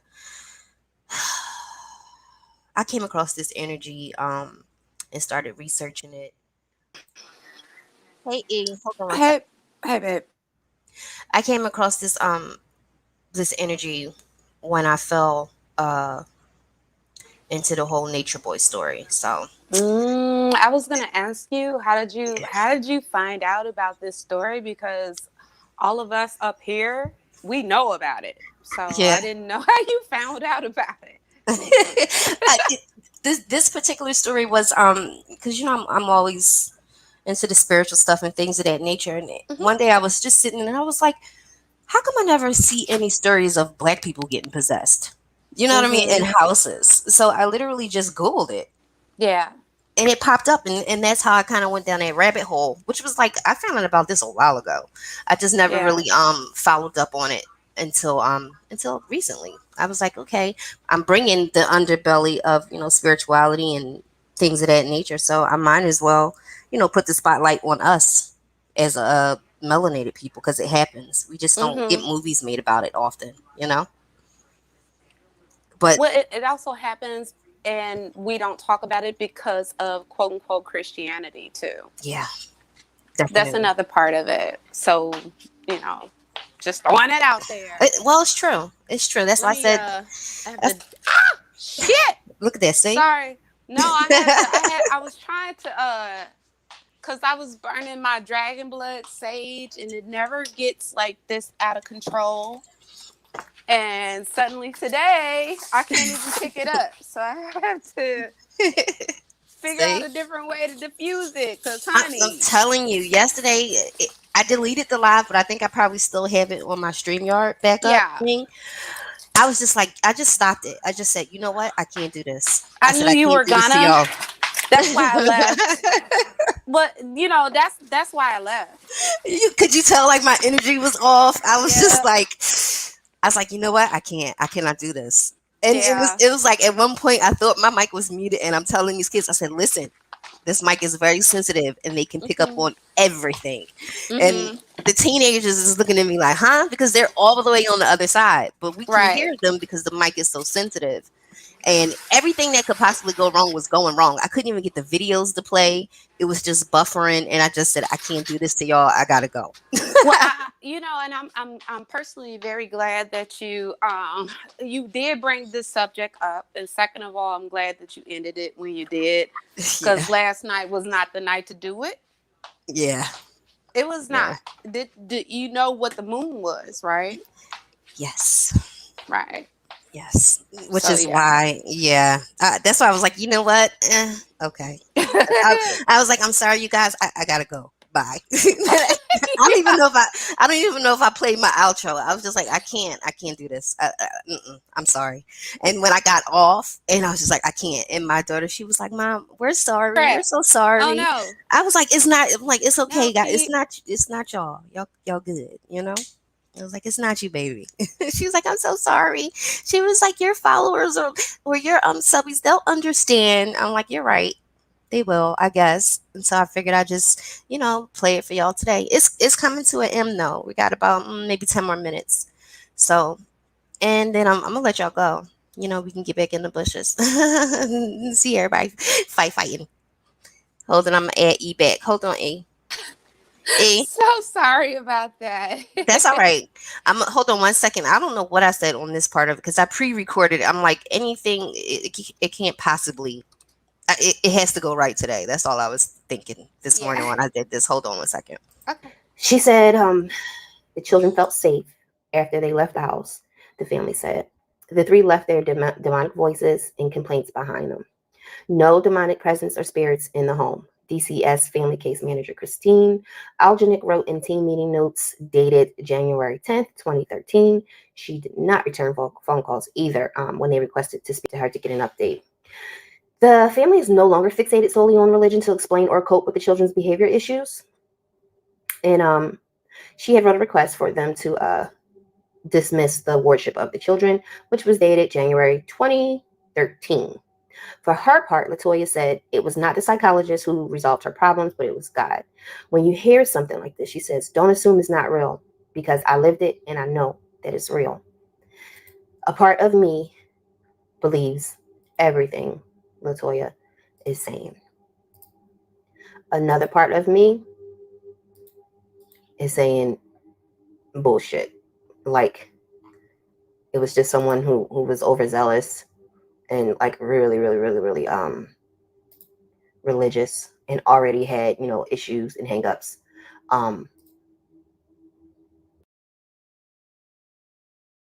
Okay, so that's basically the end of the video. But in regards to this, I wanted to say I think that she experienced those kind of things even stronger because she was a believer. She had already dipped her pinky toe in, and I always try to tell people, once you tap into a certain kind of energy, and it's not a good or a bad, it's just a thing. Like, it's kind of like you can't unsee anymore. Right. Mm-hmm.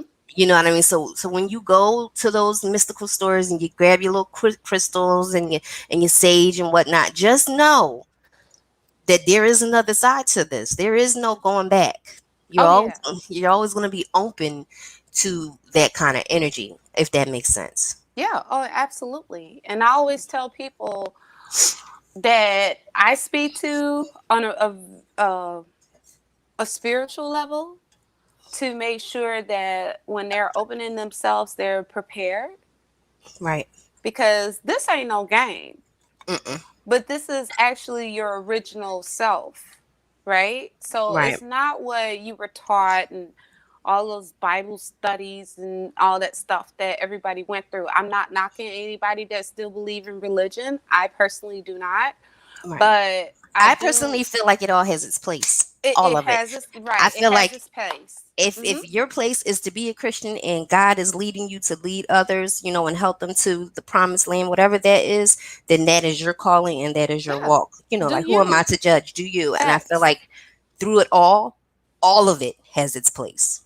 I don't fit in that place specifically, but all of it's, it has its purpose. So that's why I think in this story, for example, shit got worse. It got worse. Yeah. And it's probably because whatever it was that was there was probably older than Christianity. We don't know. It sounds to me like it was a land issue, and it's probably still going on. Well, I'm gonna tell you the only reason why I came up here. Number one, to support you, because I love your channel. Thank you. Please hit the like. Thank you. Oh no, Thank you. didn't. You're a mess. Anyway, also to tell you, like I was saying in the chat, I had my cousin, she moved, by the way, but my cousin lived around the block from where that all was going down, and she just didn't have it in her energy to even walk or drive down that street. It was just bad. And even when I went to visit her, she was like looking at me, and I was like, I didn't want to go in her backyard. It was just something not good. Anytime I go to Indiana, I feel very uncomfortable. Mm-hmm. And there are hot spots. There are some spots in Indiana that is really cool, beautiful, like the dunes or whatever. There are other spots that I've only been there briefly. I was in Chicago, and we ended up there for a little, it was real brief, so I wouldn't even know. Yeah, I mean, there's also there's spots in Chicago. Oh, baby, the energy is bad. There's a crossroads, and I don't want to even go into that whole story because I had a really bad experience in that space. Mm-hmm. Because I felt everything. Like, it's a what is it called? When it's constantly reenacting itself. Oh, I know what you're talking about. It is when it keeps replaying the Yeah, traumatic yeah, event over and over over, and over and over. yeah, and it Yeah. never stops. And Yep. but see, as it constantly does that, it builds up that energy, and it's too Mhm. much, right? Mhm. So I don't, nope, nope, nope. So anyway, in Indiana, I had an ex-boyfriend that lived there. His family, who I was very close to. I had very, very extremely paranormal experiences in his parents' home. Their front backyard, there was nowhere safe. Mm. So there are pockets of areas that has pockets of energy. It's not the necessarily the people, it's the land. Mhm. There are some parts of Indiana that you should not drive through because that particular road is on some bloodland. Mhm. They And you have can different look it up. areas like that in Pennsylvania. I Yeah, mean, oh yeah, literally. oh yeah. Absolutely. Yeah, I Philly is believe not the that. only scary thing about Pennsylvania. Believe me, not by Mhm. far. Oh, I them, hill, believe that. them hills have eyes. Okay. Mhm. Oh yeah. Oh yeah. And Seriously. then like I got a lot of family in Mississippi. And, I have to actually prepare myself when we go visit them Yeah. because You do. I know what I see through my eyes. You know what Mhm. I mean? And my mom, she won't. Nope. She ain't going. Some places you just got to say, well, it's one particular place here in the city, I Hmm. should say, that I avoid like the plague. Yeah. I avoid it like the plague if I can. Um, to be honest, there is no reason why I need to go down there because I can go every which way but that way, and I Yep. avoid it because the energy is just so messed up. It's just so Yeah. messed up, and you just see the broken souls Hmm. up and down, and nothing good happens on this particular strip in Philadelphia. Nothing. So, Hey, you want to hear something else crazy that's crazy, Philly? Is hmm, that the one place I will not speak about, but I will give you a little bit, that it's a vortex, in my opinion. hmm, And even if you're like 2 blocks away, you can still feel it, but you can see it, and it's gotten bigger mm, here. And I've asked and I've called on several of like folks. Can't say hmm. kin folks, but like folks. Yeah. And they also refuse to Hmm. go anywhere near that space to close it or shrink it at least.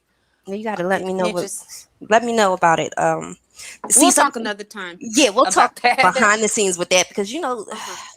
I try to be so mindful on what I put out because I see a lot of other folks, in this particular area, this genre of YouTube, and they are just so very careless.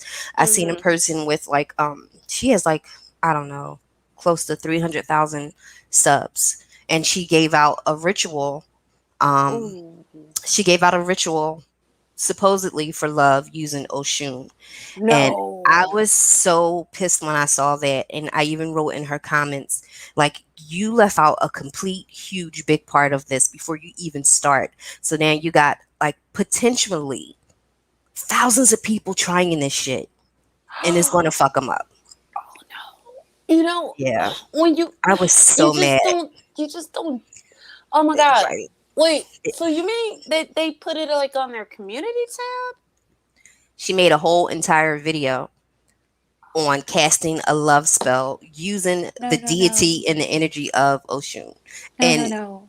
of course, as a daughter of Oshun, Yeah. I'm like, girl, you missed one big major step before you even started with the rest. She was on it, as far as the ritual itself, but you forgot one of the main things, which was, in the very, very beginning before you even start opening up doors. And I'm not talking about sage, I'm talking about something completely different. I know. And that wasn't even given out. So you got, thousands of people potentially doing this because you have a major, platform here. And to me, you just told people on social media how to load a gun and not shoot it, or Well, it's gonna actually, backfire. really how to load a gun and give it to somebody else. Right, and something else. Because you just don't do that because it can go one or two ways. It can get to, the actual love, but being that you have to put a spell on somebody to Yeah, create a don't. love, it's just We not covered gonna. that. My husband and I think my husband was in that video. Yeah. The video was titled, I think it was Brujas, we don't bind, we boogie. Of course, me, Right. I'm always, being funny and sarcastic and shit like that. But no, you don't want to do that because that No. shit always backfires. Always. Absolutely. I don't believe in that. My mother is Oya. Hmm. But I have also a lot of respect for Oshun. Me too. Uh, I have no identifying key factors of Oya whatsoever, but I do right, I have a get it. respect Hmm. for Oya. Absolutely. And that's important that we do that for each Right. other. But when it comes down to, oh God, I just got a headache. When it comes down to a love spell, I always tell people to stay clear from that, simply Hmm. because you can create an obsessive compulsive Yep. issue with the partner Yep. or within yourself. That was one of my first videos that I made public for YouTube. It was like Hmm. love spell going wrong. I think it had like 5,000 hits on it. And do Yeah. you know people still email me like, so what's that spell? I'm like, are you fucking kidding me? Nope. Nope. And you know what? When like my friends, my personal friends, I only had one that kept bugging me about it, and I ended up having to like cut her completely off. Well, in that story, the love spell going wrong, I talk Hmm. about that, and it was because of a friend. We're still Yeah. friends now, but she's hopefully she has her happily ever after. No, she did not bind him. She didn't will Peace, him, Dee or Dee. yeah, it was just, hey, Dee. It was just, love. But that first one, oh man, that drum went to shit fast. I mean, it Mm. worked. It got you what you wanted. You wanted Oh to get to yeah. the altar, baby. You got to the altar, but you Uh almost huh. got to the graveyard too, or in Yep. jail, one or the other. It was awful. But people Well, but still that's what you email me say for when it. you say be careful what you wish for. Be Yep. sure, the whole preface of a love spell. Yes, I understand how it works. I understand how to perform it.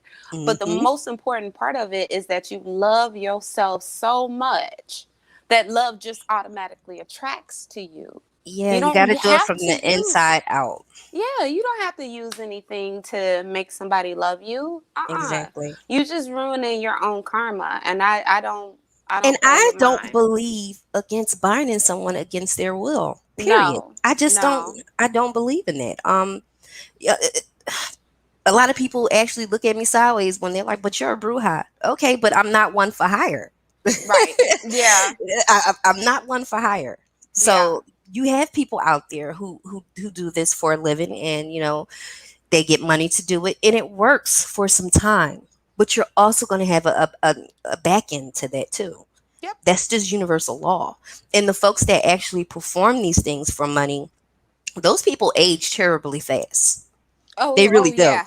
Oh yeah. They It age changes you. yes. Every time they put some roots on somebody, especially for some money and something like that. I could show you one content creator, right? Hmm. From 12 years ago, from then till now, she looks like she aged 100 fucking years. Oh And man. that's because she's doing, you know, any kind of root work, whether it's to harm, to bind, to love, anything for hire, getting her Hmm. coin. But at the same time, I'm like, is she not looking back at her videos, or is she not looking in the mirror like, what's going on here? Because she's aged incredibly. And that's hard for a melanated person to look. If you're in It your is. 50s, you shouldn't be looking like you're 70. Girl. And I never show my face, which I'm not gonna. Yeah, that's the one thing I I just. regret. That's the one thing I Mm-mm. regret actually showing Every once in a me. while I'll You know. pop in and you'll see me, but it's like, nah, I don't rock like that. You know what I'm saying? But my thing is that I don't look my age. I still get carded. And what I don't do is interfere in universal law. I allow Boom. You gotta Mama allow the lesson. Gaia to You do gotta, her yes. thing. Yep. Say if me or you fell out and I feel like you did something to me and you refuse to apologize. What I'm not gonna do is be like, well, Philly did this, you know. I'm gonna let the universe handle Philly in its own time, and it's gonna come back around. Like, it's no reason to do that, because when you do that, that's when you age yourself. You age yourself, and on top of that, it takes so much energy. Dang. Nobody has time. I don't have the time to No. not, and I'm not gonna sit here and be self-righteous and say, hey, I don't have nobody. Yes, I do. Okay, yeah, You're I got still human, but you're yeah, still human, I do. though. You know what I'm So- saying? And to me, in my mind, I feel like, it's justified. You know what I'm Right. saying? And that's someone who's in my personal, in real life. Okay. Yeah. Oh, And yeah.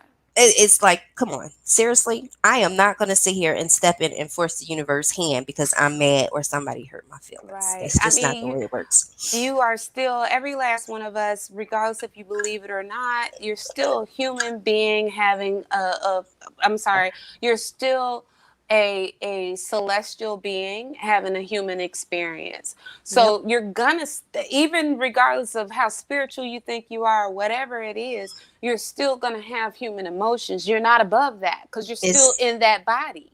It's Maya. It's up, it's down, it's gonna be what black, it it's is. white. Yeah, it's always gonna.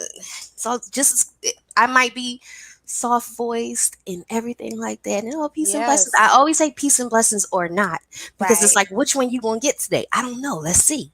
Right. You know what I'm saying? It's always and a you know twofold. what? I'm not gonna even say it if I don't mean it. Because Exactly. that's not being true to me. And that's words not being have power. true to you. And words have power. So you Words have have to power. be mindful of what you speak out your mouth. Like, you could say, the H word, like, I hate you, and things like that. I don't wish things There's like that time on I've heard people say stuff on here, and I'll pop out the cloud and be like, hey, take it back. Take it back right now. Words have power. Take it all the way back. Because you literally could be speaking some shit into existence. Oh yeah. And we see it happen all the time. So just be mindful. That's why I dip out. Listen, I slide through. If I say, hey, I'm just coming in, I'm sliding through. That's what I'm doing. Like, I slide through, I listen to you for a few minutes, give you a view, hit that like, and I'm out. Well, I thank you for sliding in yesterday, but I guess you felt the energy was off. My black ass was like, I gotta stop it right now. I'm like, I'm sorry, and toodles. And you know what? That moon last night had me tripping. Girl, I couldn't fall asleep till 3:33 this morning. And I had to be up at 5:45. Honey, listen, I'm gonna go back and try again. I'm actually kind of off today, so that's why I was like, let me schedule the live and get this story out here. And I was like, I'm gonna try to get some rest. I'm gonna try to. Can y'all believe I've actually done this whole entire live without no disturbance, not even the dog? I know. I heard. I noticed. What? I can't believe it. I cannot believe it. Not one disturbance. Nothing. I'm so happy. That's like progress. Well, I have to go because I have another meeting coming up. But I wish all right, honey. Have a beautiful day. You guys have a great day, and I'll catch the end of the chat another time. So peace, love, and light, girl. Peace and blessings or not, right? I say right. I say. All right. All right, y'all. Okay, thank you, E, for joining me. Thank you. That was a great build on spirituality. Just to wrap this whole thing up, because I did not realize I've been on here this long. I think this has got to be one of the longest damn lives I've ever done. Just to wrap this up, this story, this young lady, and the experiences that her family had, I believe that it happened. Also, I want to just say, I think that it was the land. I think it's still the land. And if you was to go back and talk to the neighbors, they probably have some stories for you as well. I don't think the story begin and end with this particular house. By the way, the house is gone. They tore the house down. And I'm sure whatever was there on the land is still there. And, that's that. Oh, soon. Yes, this is the content that I do, honey. This is what I do. This is my lane. This is definitely my lane. Why I can't do readings and stuff like that anymore. I don't, to be honest, I just don't have it in me to do it. It's very it takes a lot of energy out you to do readings and things. So I figured the least I can do is, bring these kind of stories to you to bring awareness and things of that nature of, you know, the spirituality side, the supernatural, all kinds of things like that. Because I think people of color, because of religion, we get kind of tight when it comes to that. People don't want to believe it, you know? So I figured, you know, I just bring a different alternative. If it's not for you, it's not for you. But if it is, then stick around. But I'm going to go ahead and I'm going to end this now. Thank you so much, everyone who was here with me and who just came in. You can watch the replay. Grab your coffee, actually, and make sure you light some sage, okay? Because I'm telling y'all, yesterday when I tried to do this shit, it just did not work out for me whatsoever. And I said, I gotta go. So I'm gonna go ahead and I'm gonna end this live here, you guys. It has been great kicking it with you from this afternoon. I look forward to bringing more of the creepy, supernatural, the spiritual information to you. Okay, my loves? Where is that thing that I love to play for y'all? Where is it? Where did you go? Where did you go? Let me see. Sliding it down, sliding it down. Oh, here we go. I don't like you. I don't like your energy. Stay away, demon. Fuck this shit, I'm out. Fuck this shit, I'm out. No thanks. Don't mind me. I'ma just grab my stuff and leave. Excuse me, please. Fuck this shit, I'm out. Nope.